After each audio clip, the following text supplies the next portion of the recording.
Hello. నిన్నటి ఎపిసోడ్‌లో నటులు నిర్మాతలుగా మారారు, దర్శకులుగా మారారు అన్న విశేషాల మీద మాట్లాడుకున్నాం. ఈరోజు ఎపిసోడ్‌లో నిర్మాతలుగా మారిన నటీమణులు, అందులో కొందరు కథకులు, దర్శకులుగా కూడా మారారు. వారి గురించి ఈ ఎపిసోడ్‌లో మాట్లాడుకుందామండి. సో, నిర్మాతలుగా మారిన నటీమణుల గురించి మాట్లాడుకుంటే వారెవరంటే ముఖ్యంగా ఒకటి కన్నాంబ గారు. ఆవిడ కడారి నాగభూషణం గారు ఈవిడ భర్త. రాజరాజేశ్వరి పిక్చర్స్ అనే బ్యానర్ మీద సినిమాలు తీశారు. ఆ తర్వాత శాంతకుమారి గారు. ఈమె భర్త పి. పుల్లయ్య గారు దర్శకులు. Ragini pictures and Padmashri pictures అనే బ్యానర్ మీద సినిమాలు తీశారు. తర్వాత భానుమతి రామకృష్ణ, బహుమతి ప్రజ్ఞాశాలి భానుమతి రామకృష్ణ గారు. వీరి భర్త పిఎస్ రామకృష్ణ గారు భరణి పిక్చర్స్ ప్రైవేట్ లిమిటెడ్ మీద సినిమాలు తీశారు వీరు. ఆ తర్వాత అంజలీదేవి గారు. అంజలి పిక్చర్స్, చిన్ని బ్రదర్స్ అనే 2 సంస్థల మీద సినిమాలు తీశారు. ఈమె భర్త ఆదినారాయణరావు గారు ప్రముఖ సంగీత దర్శకుడు. ఆ తర్వాత సావిత్రి గారు. సావిత్రి గారు కూడా కొన్ని సినిమాలు నిర్మించారు స్వంతంగా. కొన్నిటికి దర్శకత్వం కూడా వహించారు. ఆ తర్వాత విజయ నిర్మల గారు. ఈమె భర్త కృష్ణ గారు, సూపర్ స్టార్ కృష్ణ గారు. ఈమె విజయ్ కృష్ణ మూవీస్ బ్యానర్ మీద సినిమాలు నిర్మించారు. దర్శకత్వం కూడా వహించి గిన్నీస్ బుక్‌లో ఎక్కారు. ఆ తర్వాత వచ్చినామె జయసుధ గారు. ఈమె కూడా కొన్ని చిత్రాలు జేఎస్‌కే కంబైన్స్ అనే కంపెనీ పేరు మీద నిర్మించారండి. అది విశేషాలు దీని గురించి. ఈ నటీమణులందరికీ ఒక ముఖ్య విషయం ఏమంటే, సావిత్రి గారికి తప్ప మిగిలిన వారందరికీ కూడా వారి భర్త గారి అండదండలు పుష్కలంగా ఉన్నాయి. మొదటగా మనం కన్నాంబ గారి గురించి మాట్లాడుకున్నాము. రాజరాజేశ్వరి పిక్చర్స్ అనే బ్యానర్ ఈమె స్వంత బ్యానరు. నటిగా ఈమె 1935లో స్టార్ కంబైన్స్ వారి 'హరిశ్చంద్ర' సినిమాలో చంద్రమతి పాత్రలో ప్రవేశించారండి. ఆ తర్వాత 1941లో కడారు నాగభూషణం గారిని వివాహం చేసుకున్నారు ఈమె. ఆయన దర్శకుడు. 1941లోనే రాజరాజేశ్వరి పిక్చర్స్ సంస్థను స్థాపించి తల్లి ప్రేమ 41లో తల్లి ప్రేమతో నిర్మాతగా మారారు ఈమె. కడా నాగభూషణం గారే వీరి చిత్రాలన్నిటికీ దర్శకత్వం వహించారు. వీరి ఆఖరి చిత్రం 1965లో వచ్చిన 'చదువుకున్న భార్య' అనే సినిమా వీరి ఆఖరి చిత్రం అండి. వీరు ఈ 25 సంవత్సరాలలో 14 తెలుగు, 8 తమిళం, మొత్తం 26 సినిమాలు తీశారు. ఆ 26 సినిమాల్లో అక్కినేనితో 3 సినిమాలు తీశారు. అవి 'సౌదామిని' తెలుగు, తమిళం, 'శ్రీకృష్ణమాయ' సినిమాలు. నందమూరి తారక రామారావు గారితో 2 సినిమాలు, 'దక్షయజ్ఞం', 'ఆప్తమిత్రుడు' సినిమాలు తీశారండి. అది కన్నాంబ గారు నిర్మాతగా వారి ప్రయాణం. కన్నాంబ గారు పోయిన తర్వాత కడారి నాగభూషణం గారు కూడా ఏమీ లేకుండా మిగిలిపోయి పాపం పోయారాయన. ఆ తర్వాత నటీమణి శాంతకుమారి గారండి. ఈవిడ రాగిణి పిక్చర్స్, పద్మశ్రీ పిక్చర్స్ అనే 2 బ్యానర్స్ మీద వీరి సినిమాలొచ్చాయి. మనం ఇవి పి. పుల్లయ్య గారి మీద తీసిన వీడియోలో వీరి సినిమాల గురించి విశ్లేషణ చేసుకున్నాం బాగా. శాంతకుమారి గారు 1936లో 'శశిరేఖ పరిణయం', 'మాయాబజార్' అని ఒక సినిమా వచ్చింది ఆ రోజుల్లో. ఆ చిత్రం ద్వారా శశిరేఖ పాత్రలో సినిమా రంగ ప్రవేశం చేశారు. 1937లో పి. పుల్లయ్య గారిని వివాహమాడారు ఈమె. ఆ తర్వాత 1948లో 'భక్తజాన' అనే తమిళ చిత్రంతో వీరు చిత్ర నిర్మాతగా మారారు. మొదటి చిత్రం తమిళ చిత్రం అనమాట. 1950లో 'తిరుగుబాటు' అనే సినిమా దీని రాగిణి పిక్చర్స్ బ్యానర్ మీద తీశారండి. ఆ తర్వాత 1976లో వీరి ఆఖరి చిత్రం 'అందరూ బాగుండాలి.' రాగిణి పిక్చర్స్‌లో కొన్నాళ్ళు తీసిన తర్వాత వీరు పద్మశ్రీ పిక్చర్స్ స్థాపించి 'వెంకటేశ్వర మహాత్యం' తీశారు. అప్పటినుంచి అన్ని పద్మశ్రీ పిక్చర్స్ బ్యానర్ మీదే తీశారు. ఆ బ్యానర్ నిర్మాతలు శాంతకుమార్ గారి తమ్ముళ్ళు. అదండి. వీరు 28 సంవత్సరాలలో తెలుగులో 12 చిత్రాలు, తమిళంలో 4 చిత్రాలు తీశారు. మొత్తం 16 చిత్రాలు తీశారు. అందులో అక్కినేని నాగేశ్వరరావు గారితో 6 చిత్రాలు, నందమూరి తారక రామారావు గారితో 1 చిత్రం తీశారండి. పి. పుల్లయ్య గారి చిత్రాల గురించి మనం ఆల్రెడీ ఇంకో వీడియోలో చాలా విపులంగా మాట్లాడుకున్నాం అండి. అది విశేషాలు శాంతకుమారి గారి సంస్థ గురించి. ఆ తర్వాత భానుమతి రామకృష్ణ గారు బహుముఖ ప్రజ్ఞాశాలి. ఈమె గురించి కూడా ఇదివరకు మనం భరణి పిక్చర్స్ గురించి మాట్లాడుకున్నప్పుడు అందులో విశేషాలు మాట్లాడుకున్నాము. ఈమె 1939లో 'వరవిక్రయం' సినిమా చిత్రం ద్వారా చిత్ర పరిశ్రమకు పరిచయమయ్యారు. 1943లో పిఎస్ రామకృష్ణ గారిని వివాహం చేసుకున్నారు. ఆ తర్వాత భరణి పిక్చర్స్ ప్రైవేట్ లిమిటెడ్ సంస్థను స్థాపించి 1948లో 'రత్నమాల' సినిమా అక్కినేని నాగేశ్వరరావు గారు హీరోగా మొట్టమొదటిగా తీశారండి. 1948 నుంచి 1984 వరకు 36 ఏళ్లలో వీరు తెలుగులో 18 చిత్రాలు, తమిళంలో 8, హిందీలో 1 తీశారు. మొత్తం 27 చిత్రాలు నిర్మించారు. అందులో అక్కినేని నాగేశ్వరరావు గారితో 11 చిత్రాలు, నందమూరి తారక రామారావు గారితో 6 చిత్రాలు నిర్మించారు వీరు. భానుమతి గారు 11 చిత్రాలకు మొత్తం భరణి సంస్థ తరపున దర్శకత్వం వహించారు. 1884లో వచ్చిన 'భక్త ధ్రువ మార్కండేయ' వీరి సంస్థ ఆఖరి చిత్రం. భానుమతి గారు కథ, స్క్రీన్ ప్లే, సంగీతం, గాయని, నటన, నిర్మాత, దర్శకత్వం అన్నీ కూడా వహించారు. అందుకే ఆమె బహుముఖ ప్రజ్ఞాశాలిగా పేరొందారు. భరణి వారి వీడియోలో మీరు చాలా విశేషాలు ఈ సంస్థ గురించి తెలుసుకోవచ్చును. ఆ తర్వాత ఈ సంస్థ 1984 తర్వాత ఇప్పటికీ కూడా భరణి సంస్థ ఉంది. భరణి పిక్చర్స్ ప్రైవేట్ లిమిటెడ్ అల్లా ఇప్పుడు భరణి పిక్చర్స్ ఎల్ఎల్‌పి అయింది. భానుమతి గారి కుమారుడు, మనవరాలు ఆ సంస్థలో డిజిగ్నేటెడ్ పార్ట్నర్స్‌గా ఉన్నట్టు కంపెనీ అఫైర్స్ ద్వారా తెలుస్తోందండి. అది భరణి పిక్చర్స్ భానుమతి రామకృష్ణ గారి స్వంత సంస్థ గురించిన విశేషాలు. ఆ తర్వాత నటి అంజలీదేవి గారు. ఈమె అంజలి పిక్చర్స్, చిన్ని బ్రదర్స్ అనే 2 సంస్థల మీద సినిమాలు తీశారు. 1947లో 'గొల్లభామ' చిత్రం ద్వారా కథానాయికగా పరిచయమయ్యారు తెలుగు చలనచిత్ర పరిశ్రమకి. 1948లో సంగీత దర్శకుడు ఆదినారాయణరావు గారిని వివాహం చేసుకున్నారు ఈమె. 1953లో భర్తతో పాటు నిర్మాతగా మారి 'పరదేశి' చిత్రాన్ని తెలుగు, తమిళ భాషల్లో మొట్టమొదటిసారిగా అక్కినేని నాగేశ్వరరావు గారు హీరోగా నిర్మించారండి. 1980లో వీరి ఆఖరి చిత్రం 'చండీప్రియ'. అందులో శోభన్ బాబు గారు హీరో. 27 సంవత్సరాల్లో ఈ సంస్థ పేరు 2 సంస్థల మీదుగా తెలుగులో 13 చిత్రాలు, తమిళంలో 4 చిత్రాలు, హిందీలో 2 చిత్రాలు, మొత్తం 19 చిత్రాలు వీరు నిర్మించారు. అందులో అక్కినేని నాగేశ్వరరావు గారు 8 చిత్రాల్లో ముఖ్య పాత్ర, ఒక చిత్రంలో అతిథి పాత్రతో కనిపించారు. నందమూరి తారక రామారావు గారితో ఒక సినిమా తీశారు వీరు. అలాగే శోభన్ బాబు గారితో 2, కృష్ణ గారితో ఒక సినిమా కూడా వీరు నిర్మించారండి. ఆ తర్వాత ఇంకొక విశేషం చెప్పుకోవాలి వీరి సంస్థ నుంచి వచ్చిన 'సువర్ణ సుందరి' సినిమా గురించి. 'మాయాబజార్' రిలీజ్ అయిన 45 రోజులకు విడుదలైన 'సువర్ణ సుందరి' మాయాబజార్‌కి ధీటుగా నిలబడి సక్సెస్ అయిన సినిమా, బ్లాక్ బస్టర్ సినిమాగా నిలిచింది. ఆ రోజుల్లోనే రజతోత్సవాలు జరుపుకుంది 6, 7 కేంద్రాల్లో పైన. అది వీరి సంస్థలో 'సువర్ణ సుందరి' ముఖ్య విషయం. అదే కాకుండా ఈ 'సువర్ణ సుందరి' తమిళంలోని, తర్వాత హిందీలో నాగేశ్వరరావు గారితోనే తీశారు. 3 భాషల్లోని విపరీతమైన విజయం సాధించి వీరికి కాసుల వర్షం కురిపించిన సినిమా 'సువర్ణ సుందరి' సినిమాగా చెప్పుకోవచ్చు. ఆ తర్వాత వీరు 1964లో 'ఫూలోం కే సేజ్' అనే ఒక హిందీ సినిమా తీశారండి. ఈ సినిమా వీరికి అచ్చి రాలేదు. సూపర్ ఫ్లాప్ అయిపోయింది ఈ సినిమా. దాంతో అంజలి పిక్చర్స్ వారు కొన్ని ఒడిదుడుకులు ఎదుర్కోవాల్సి వచ్చిందనమాట. 1980 తర్వాత ఈ సంస్థ సినిమాలేమీ తీయలేదు. ఆ తర్వాత అంజలీదేవి గారు సత్యసాయి బాబు గారి మీద ఏదో ఒక డాక్యుమెంటరీ పిక్చర్ తీసినట్టు వినికిడండి. అది అంజలీదేవి గారు నిర్మాతగా వారి సంస్థ పరిచయం. ఇందులో సినిమాలో అన్నిటికి నిర్మాతగా ఆదినారాయణరావు గారి పేరే వచ్చి ఉండేది ఈ సంస్థలో సినిమాల్లో. ఆ తర్వాత మహానటి సావిత్రి గురించి మాట్లాడుకుందాం. ఈమె కూడా నిర్మాణము, దర్శకత్వం రెండిట్లోకి అడుగుపెట్టారు. ఈమె 1952లో 'పెళ్లి చూసి చూడులో' ఒక సెకండ్ లీడ్ పాత్ర ద్వారా తెలుగు చలనచిత్ర పరిశ్రమలో తన పాత్రను పరిచయం చేసుకున్నారు. ఈమె 1966లో నిర్మాతగా మారారు. విజయ చాముండేశ్వరి పిక్చర్స్ పేరు మీద ప్రసాద్ ఆర్ట్ పిక్చర్స్ వారితో కలిసి 'నవరాత్రి' సినిమా అక్కినేని నాగేశ్వరరావు గారు 9 పాత్రలో తీశారండి. ఈ సినిమాకి సావిత్రి గారు కూడా ఒక నిర్మాత అనమాట. ఆ తర్వాత ఈమె మొత్తం 5 చిత్రాలు దర్శకత్వం వహించారు.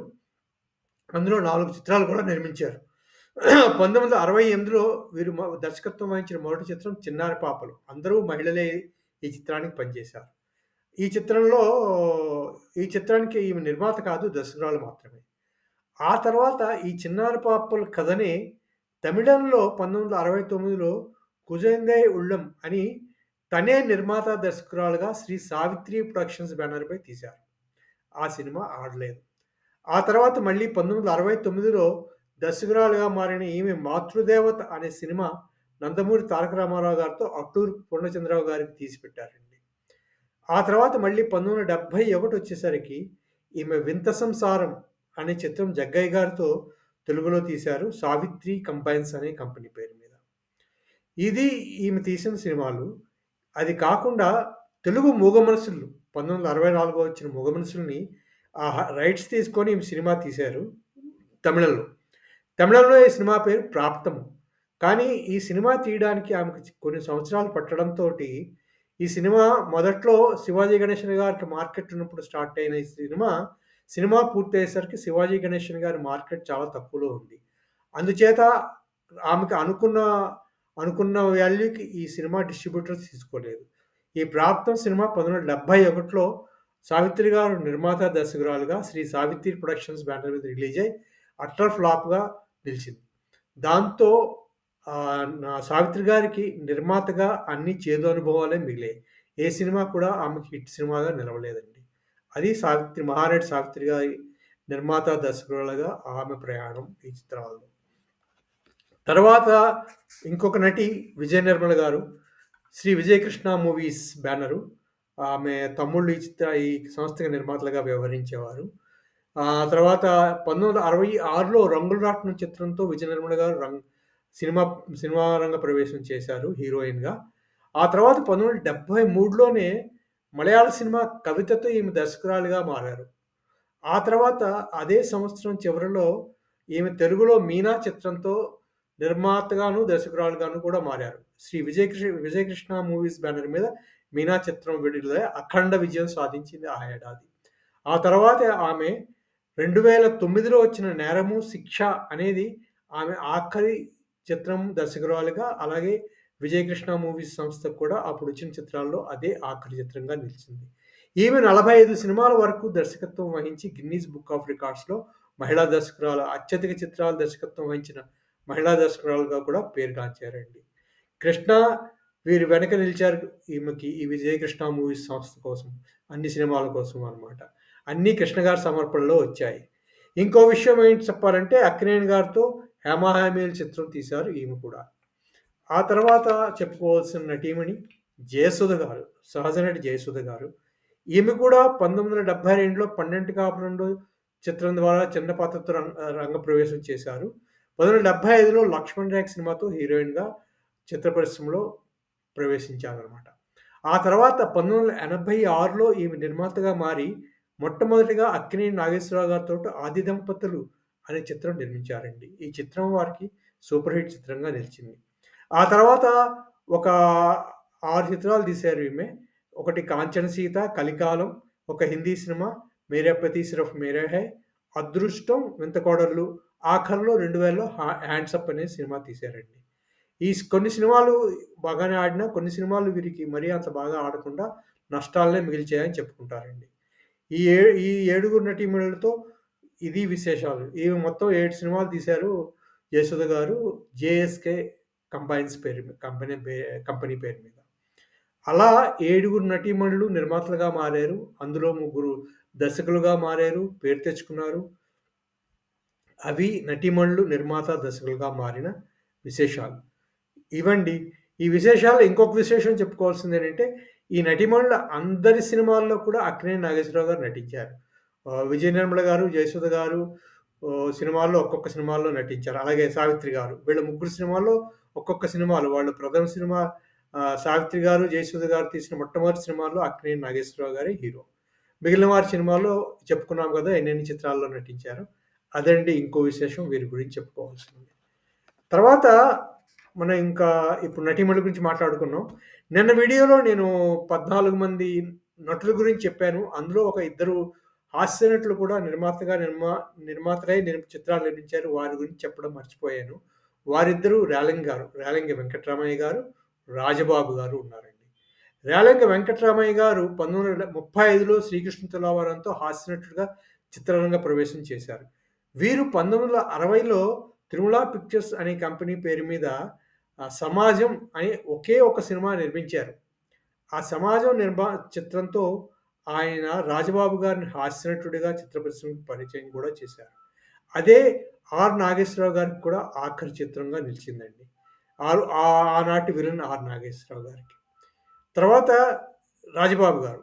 ఈయన 1960లో వచ్చారని చెప్పాం కదా సమాజం చిత్రం ద్వారా. ఆ తర్వాత 1974లో వీరు కూడా నిర్మాతగా మారి 'ఎవరికి వారే', 'యమునా తీరే', తర్వాత 'మనిషి రోడ్డున పడ్డాడు' అనే 2 చిత్రాలు నిర్మించారు. వీరు నిర్మించిన చిత్రాలు 2.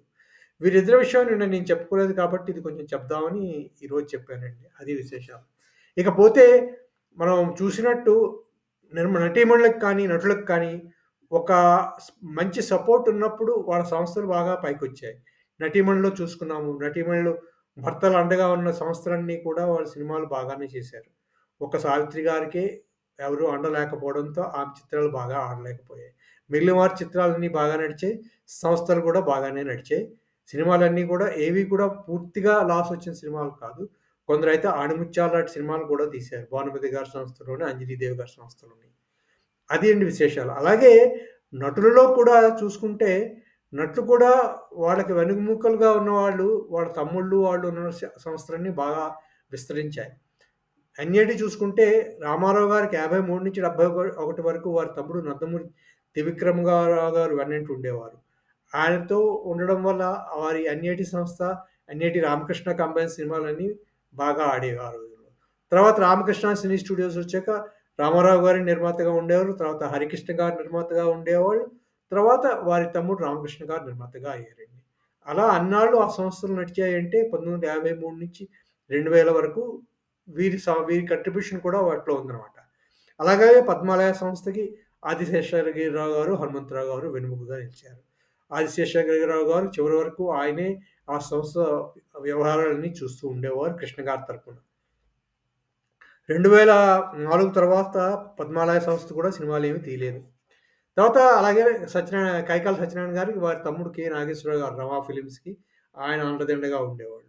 ఇక అక్కినేని గారి విషయం వస్తే, అక్కినేని గారికి మోటంతా దుక్కిపాటి మధుసూదనరావు గారికి అన్నపూర్ణ సంస్థను అప్పచెప్పడంతో ఆయన ద్వారా ఆయన అన్నీ మంచి మంచి సినిమాలే తీసిచ్చారు అక్కినేని నాగేశ్వరరావు గారికి సొంత సంస్థలు. ఆ తర్వాత 'చక్రవర్తి' చిత్రం వచ్చేసరికి అక్కినేని నాగేశ్వరరావు గారి ప్రొడక్షన్ వ్యవహారాలు చూసుకున్నారని వినికిడి. అన్నపూర్ణ స్టూడియోస్ పుట్టిన తర్వాత 79-83 వరకు అక్కినేని నాగేశ్వరరావు గారు ప్రొడక్షన్ వ్యవహారాలు కూడా చూసేవారట. ఆ టైంలో అక్కినేని వెంకటరత్నం అని ఆయన అన్నగారి కుమారుడు అనుకుంటా. ఆయనకి హెల్ప్‌గా ఉండారని విన్నాను. ఆ తర్వాత అక్కినేని వెంకట గారు 1983 నుంచి సంస్థ నడపడం మొదలెట్టారు. ఆ తర్వాత నాగార్జున గారు తీసుకున్నారు. ఇప్పుడు మూడో తరంలోని మూడో తరంలోని సుప్రియ, నాగ చైతన్య వీళ్ళందరూ కూడా అన్నపూర్ణ సంస్థని నడుపుతున్నారు. అవండి విశేషాలు. ఏంటంటే సంస్థలకి అలాగే అల్లు అర్జున్ అల్లు రామలింగ గారు స్థాపించిన గీతా ఆర్ట్స్ ఇంక చెప్పక్కర్లేదు. అల్లు అరవింద్ గారు ఆ సంస్థని ఎలా నడిపారన్నది అందరికీ విదితమే. 54 సంవత్సరాలుగా ఇప్పటికీ ప్రథమ సంస్థగా నిలిచింది నక్షత్ర నిర్మాణంలో. మోహన్ బాబు గారి సంస్థ అలా అలా నడుస్తోంది. వాళ్ళ అబ్బాయి విష్ణు గారు నడుపుతున్నారు ఆ సంస్థని. సో, నేటికి చూసుకుంటే అలనాటి నటులు స్థాపించిన 3 సంస్థలే ఈనాటికి ప్రముఖంగా నడుస్తాయి. 2 సంస్థలే చెప్పుకోవచ్చు ముఖ్యంగా. అందులో ఒకటి అన్నపూర్ణ, అక్కినేని నాగేశ్వరరావు గారి అన్నపూర్ణ సంస్థ. రెండోది అల్లు రామలింగ గారు స్థాపించిన గీత ఆర్ట్స్ సంస్థ. మూడోది మోహన్ బాబు గారు స్థాపించిన సంస్థ. ఆ సంస్థ కూడా మధ్య మధ్యలో సినిమాలు తీస్తున్నారు ఇప్పటికి కూడా. అవండి విశేషాలు. నటులు, నటీమణులు చేసిన వాళ్ళు ఈ 2 వీడియోల్లో మనం నిర్మాతలుగా మారిన నటులు, నటీమణుల గురించి మాట్లాడుకున్నాము. ఇప్పటికీ కూడా ఉన్న సంస్థల గురించి మాట్లాడుకున్నాం. మళ్ళీ ఇంకోసారి ఇంకో వీడియోతో కలుద్దాము. అంతవరకు సెలవు. ఈ వీడియో మీకు నచ్చితే లైక్ చేయండి, షేర్ చేయండి, సబ్స్క్రైబ్ చేయండి. Thank you very much.